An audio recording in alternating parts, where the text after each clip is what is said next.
It's a difficult subject, and it's the end of what we call the 6 perfections. It's the last perfection. So 6 perfections are what you practice when you want to increase your compassion and your wisdom qualities. How do you get started? How do you get moving? How do you do it?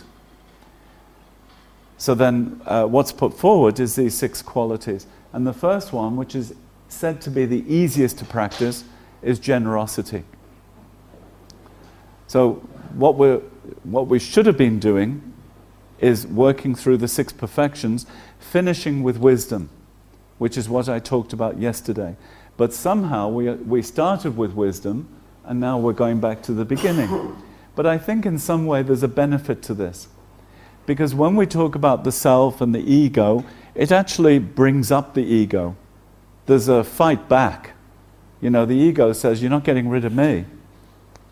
I've been with you for a long, long time, and I've helped you over a long period of time. I get you out of bed, I give you a cup of coffee, I get you to the office. So you have to really think about this ego, this self, that's with you all through the day. And when it's negative, is it really helping you and others or not?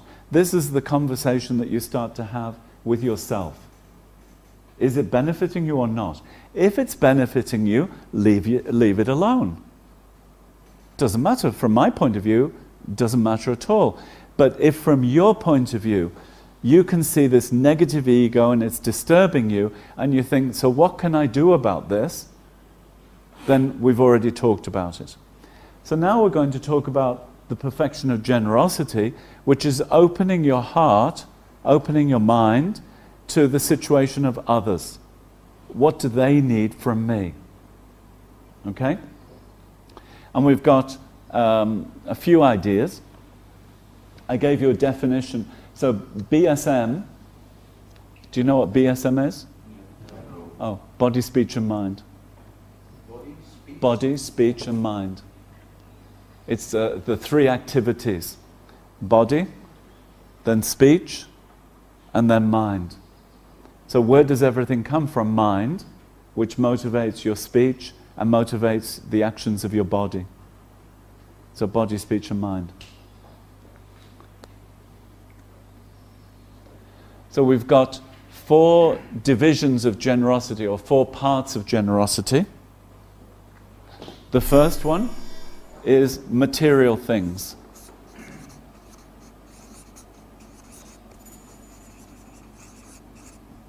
This is said to be the lowest form of generosity.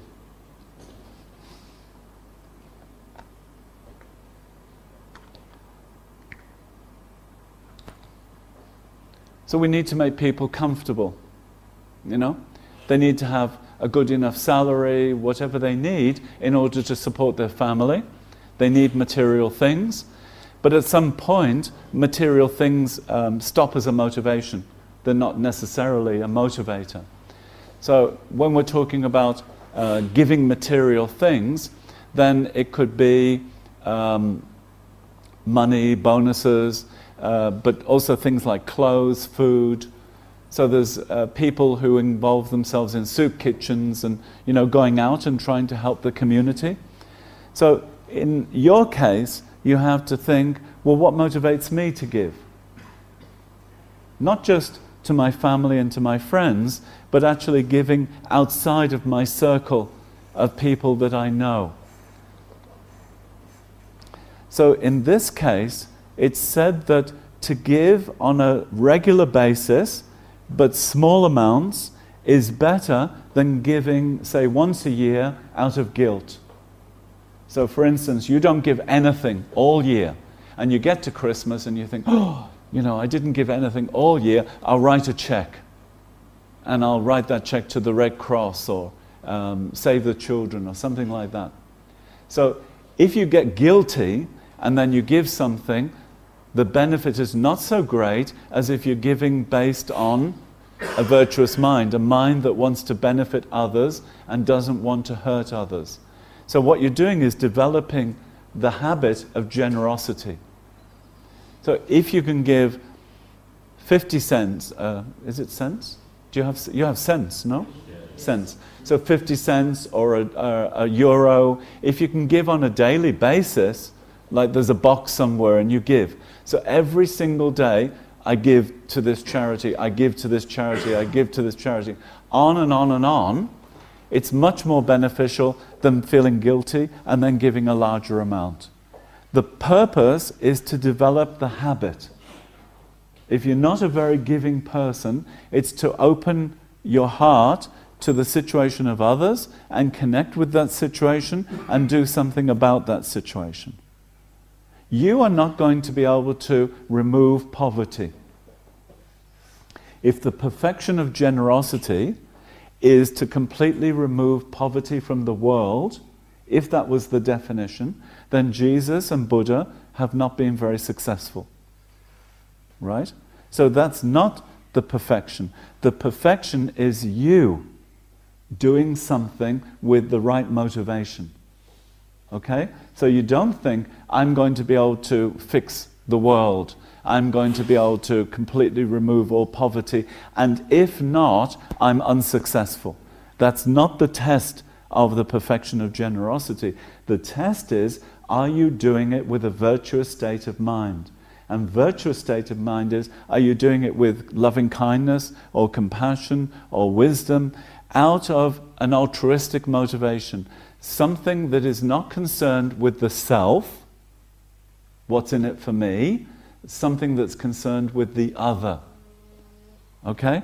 So I like the idea of putting something in a box, anonymously putting something in the box. Because when you write the check, they know where the check's coming from. And then you get a very nice letter.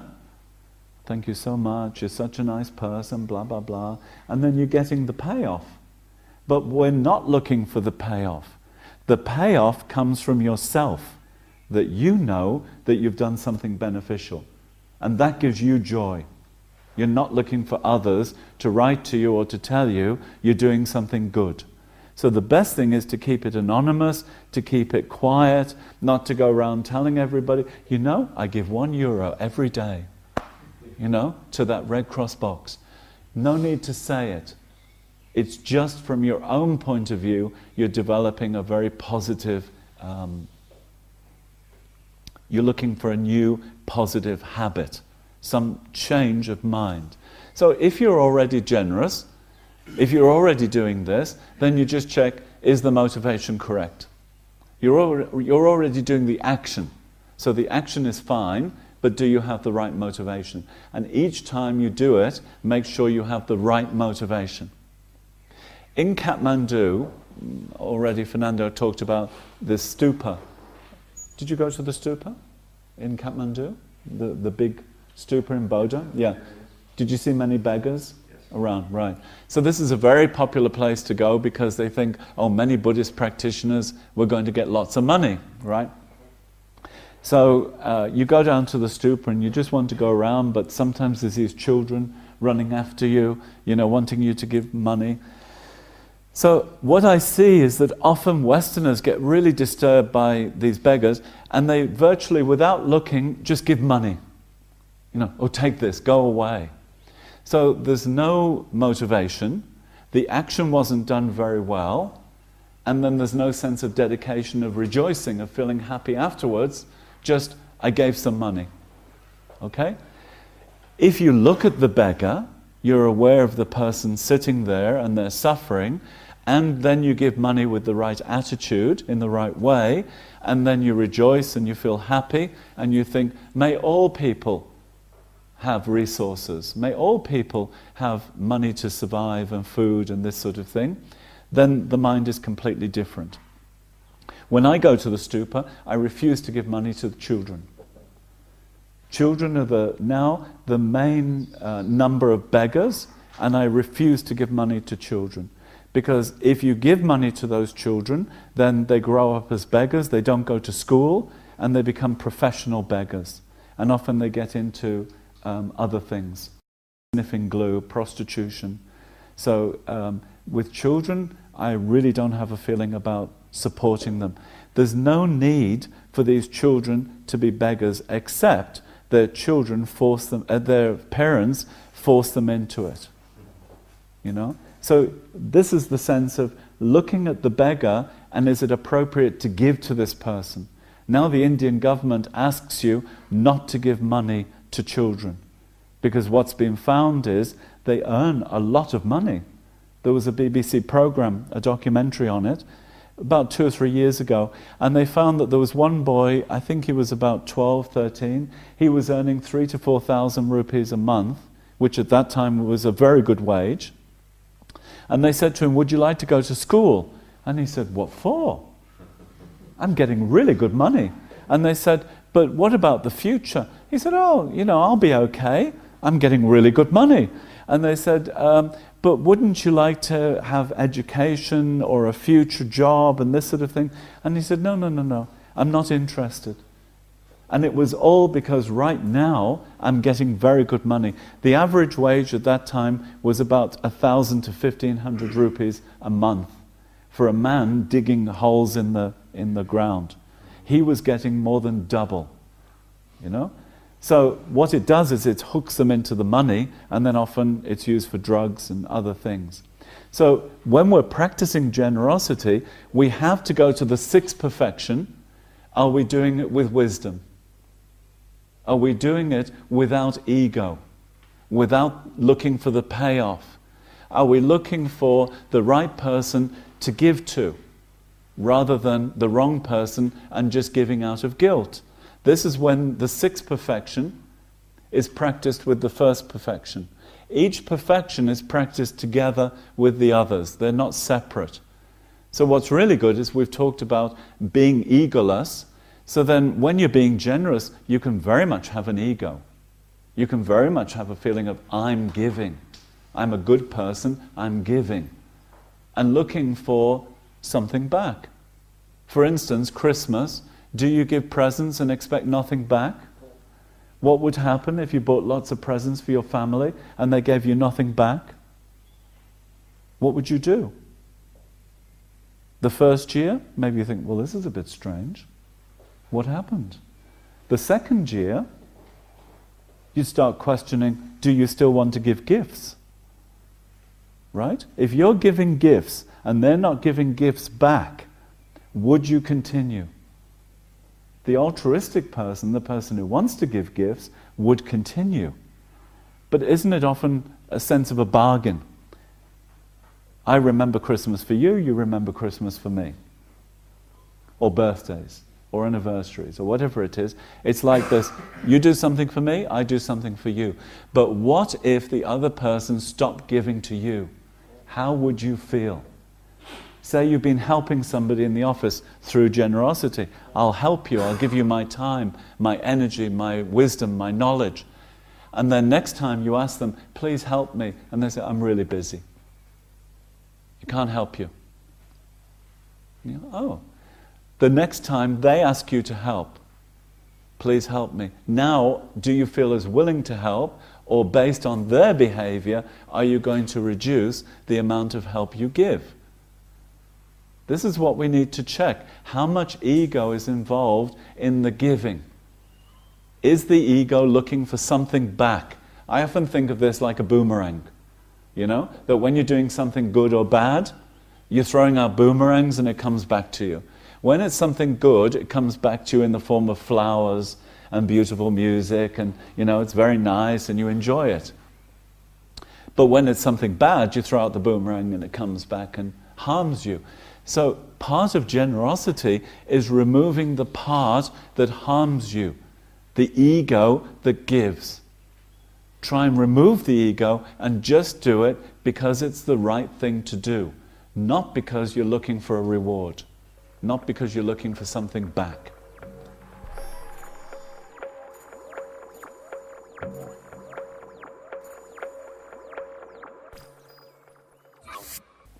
I think if you're giving away something that you don't like, there's not a good sense of generosity, you know? I mean, I've got this candle, I bought this candle in Kmart some years ago, and it's at home and it's still wrapped in plastic, and I think, oh God, this candle is so ugly. I need to get rid of it. I think it'd be a good Christmas present for somebody, you know? Or a good birthday present. I think His Holiness would really appreciate this candle, you know? And you give this candle and you go, oh, He might really appreciate it. So from His side, He might really appreciate it, because we can't say the object is beautiful from its own side. This is part of the wisdom teachings that we talked about yesterday. Is the object beautiful from its own side or from imputation from my side? You might think this is ugly. He might think this is really attractive. There's only an object, shape and color, but based on my perception of the shape and color, I decide whether I think it's attractive or not. Otherwise, everybody in the world would agree this is attractive. Okay? So we can see the mind of discrimination based on past action and past habit discriminates like or don't like. So if I don't like this object and I give it, what sort of feeling do I have when I'm giving it? Not so great. It's more like I'm getting rid of it. It's collecting dust. I should get rid of it. Whereas when I have a strong value for it, I really like this, and so therefore I'd rather give this to you because I really like it. That's the hardest gift to give. The object that you're attached to, that you give away. You know? It's really hard. I mean, I've been given objects by my gurus who've now passed away, and I recognize the attachment to the object, and now I give them away. Because I think if I keep attaching to them, anyway, at the time of death, I've got to leave them behind. I can't take them with me. But you can develop this subtle attachment over time. This person's very important to me, and I want to keep this object. So check, is there some way that you can give it to somebody else? Somebody that will appreciate it. And I think the other thing is too, if it's in your house and you haven't used it for a year, do you want to keep it? If it's in your house and you haven't used it for a year, do you want to keep it? Because there's so much rubbish in people's garages that's actually not rubbish. They consider it rubbish because they've shoved it in the garage. Oh, you know, second computer, another TV. It's rubbish. But for some people, it's not rubbish. It can really help them. And now there's projects to redo computers and send them to Africa. There's many, many projects where they will actually take these things and make sure they're working and then use them in schools and universities in other countries. Then what you call rubbish becomes something very valuable and very important to somebody else in another country. So it's not necessarily money. It's looking through your house and seeing the resources that you have. We have so much, you know, really. We have so much in our houses.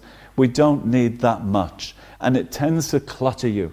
You know, you buy something else, and you think, gosh, there's so much in this house.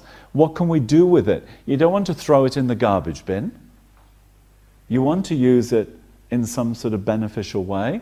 And so then you have to go online and research, where can it be used? I'm not saying give so much that you become poor. What's the point of that? Right? You become really poor and you sit outside with your begging bowl and you say to the rest of us, help. I gave away all my money, my house, everything. Help. Well, what's the point in that? But you have something that you can give. It doesn't have to be anything large. As I said, it can be 50 cents, but there is something that you can give. And if you start giving on a daily basis, you're building this habit of being open to the situation of others and to their suffering. And the more people are aware of that suffering and giving to that suffering, the more the situation will change and become more and more successful instead of less successful. Generosity creates success.